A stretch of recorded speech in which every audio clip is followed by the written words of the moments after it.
নমস্কাৰ ছাত্ৰ ছাত্ৰীসকল তোমালোকৰ সমাজ বিজ্ঞানৰ প্ৰথম খণ্ড ইতিহাসৰ প্ৰথম অধ্যায় ভাৰতবৰ্ষলৈ ইউৰোপীয়সকলৰ আগমন তাৰ অতিকে সমূহ প্ৰশ্ন উত্তৰ আছে সেইখিনি আমি আলোচনা কৰিবলৈ আগবাঢ়িছোঁ।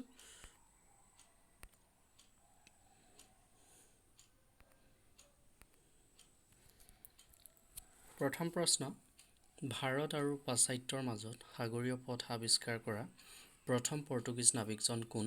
তেওঁ কেতিয়া আৰু ভাৰতৰ ক'ত পোনপ্ৰথমে উপস্থিত হৈছিল? তেওঁ আছিল ভাস্কো দা গামা।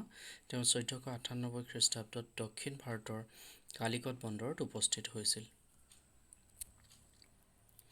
জলপথেৰে পৃথিৱীৰ প্ৰদক্ষিণ কৰিবলৈ সমৰ্থ হোৱা ইংৰাজ নাবিকজন কোন আছিল? Francis Drake. ভাৰত ভূমিত পোনপ্ৰথমে কোন ইংৰাজ নাবিকে অনুমতি পত্ৰ লৈ কেতিয়া প্ৰৱেশ কৰিছিল? জন মিল্ডেন হল। 1599 খ্ৰীষ্টাব্দত ৰাণী এলিজাবেথৰ অনুমতি লৈ প্ৰৱেশ কৰিছিল। ইংলিছ ইষ্ট ইণ্ডিয়া কোম্পানী কেতিয়া আৰু ক'ত গঠন হৈছিল? 1600 খ্ৰীষ্টাব্দত ইংলেণ্ডত গঠন হৈছিল।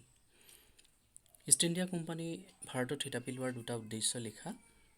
বেহা বেপাৰ কৰা আৰু বেহা বেপাৰক কেন্দ্ৰ কৰি গুজাই গজালি মেলি পিছলৈ কোম্পানীয়ে ৰাজ্য শাসনৰ সপোন দেখিছিল।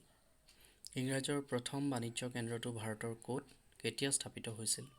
মছলিপট্টমত 1611 খ্ৰীষ্টাব্দত। ফৰ্ট উইলিয়াম কি? ইংৰাজৰ কলিকতাস্থিত এটা বাণিজ্য কেন্দ্ৰ। পৰাধীন ভাৰতৰ ব্ৰিটিছ শাসনৰ সময়ছোৱাক কোন দুটা মূল ভাগত ভগাব পাৰি সময় উল্লেখ কৰি লিখা। প্ৰথমটো হৈছে মোগল সাম্ৰাজ্যৰ পতনৰ পৰা আৰম্ভ কৰি 1857 খ্ৰীষ্টাব্দৰ চিপাহী বিদ্ৰোহলৈকে আৰু দ্বিতীয়টো হৈছে 1858 খ্ৰীষ্টাব্দৰ পৰা 1947 খ্ৰীষ্টাব্দত ভাৰতীয়ৰ হাতত ক্ষমতা হস্তান্তৰলৈকে।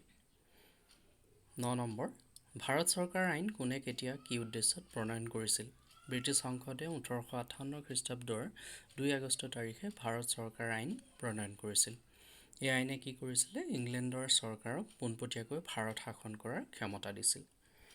10 নম্বৰ, ভাৰতীয় পৰিষদ আইন কেতিয়া আৰু কি উদ্দেশ্যত প্ৰণয়ন কৰা হৈছিল?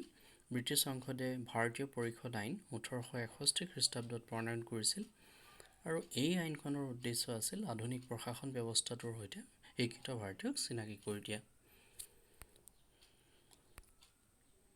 আজিলৈ ইয়াতে সামৰিছোঁ। ইয়াৰ পিছৰ পাঠত আমি পৰৱৰ্তী প্ৰশ্নসমূহ আলোচনা কৰিম। ধন্যবাদ।